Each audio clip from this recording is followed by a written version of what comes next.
A Asociación Cultural Xan de Arzúa e o Concello de Allariz presentaban hoxe a programación oficial da Festa do Boi 2026. Terá lugar entre o 30 de maio e o 7 de xuño. Esta edición, que conta con 54 actividades ao longo de 9 días, destaca pola súa profunda carga emocional, o ser a primeira despois do falecemento de Paco Rodríguez, figura indispensable que liderou a recuperación desta tradición en 1983. O cartel deste ano, obra da laricana Jenny Domínguez, é unha homenaxe directa a el. Como principal novidade, a organización reforza a actividade nos núcleos rurais para integrar a todo o municipio na celebración.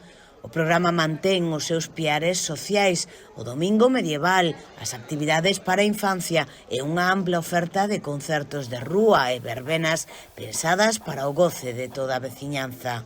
A conta atrás para o inicio da programación xa está en marcha.